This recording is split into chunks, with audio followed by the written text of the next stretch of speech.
Thanks. On to Ms. Luna. Mr. Grush, in speaking to you yesterday, I just wanted to follow up on Representative Raskin's questions. In the last couple of years, have you had incidences that have caused you to be in fear for your life for addressing these issues? Yes, personally. Okay. Yeah. I just want everyone to note that he's coming forward in fear of his life. To put in perspective, if they were really not scared about this information coming out, why would someone be intimidated like that? To your knowledge, are NHIs working with adversarial foreign governments in either technology exchange programs or back engineering programs? I don't have data on that. I'm not sure. Have you heard or you had people come forward to present that evidence?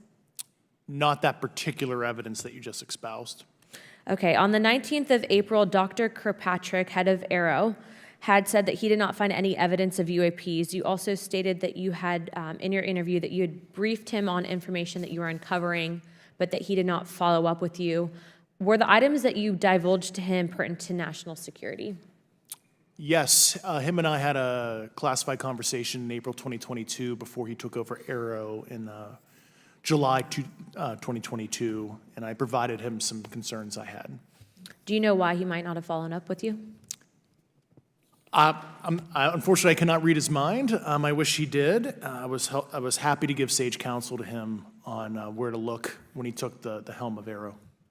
Okay, and then my last question for you before I move to Mr. Graves is you received prior approval from the Defense Department to speak on certain issues, correct?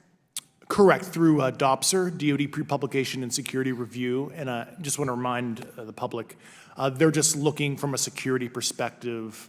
These are my own personal views and opinions, not the department's. Okay, I'm asking that though mainly because I think that there are many people that would like to discredit you. So it does bring a certain amount of credibility to your testimony. I'm required by law to do that as a former intelligence officer, or I go to jail for revealing classified information. Yeah, we don't want you to go to jail. My next question would actually be for Mr. Graves. Can you please explain to me in detail the event that occurred at Vandenberg Air Force Base? Certainly.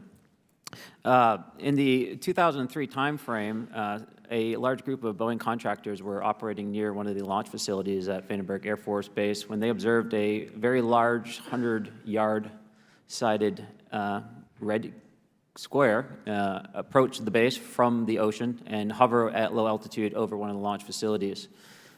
This object remained for about 45 seconds or so before darting off over the mountains.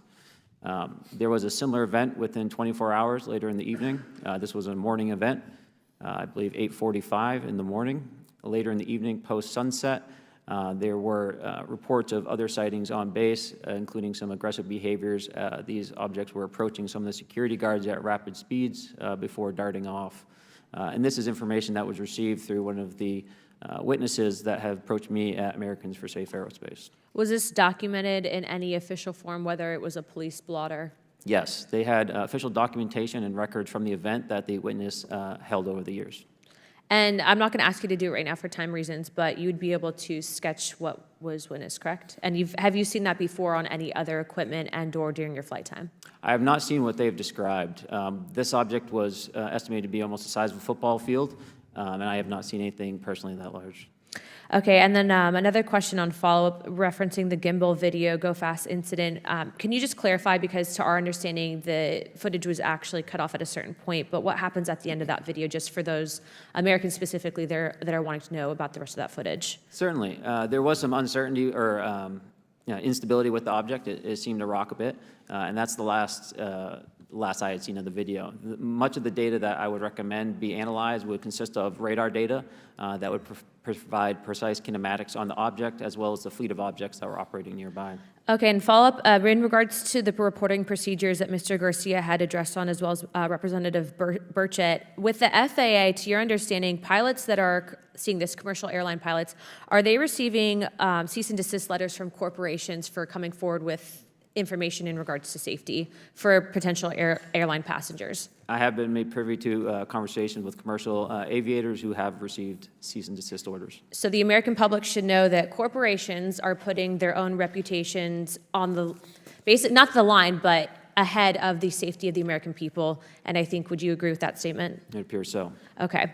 And I guess this would be my last, oh, I'm out of time. I yield.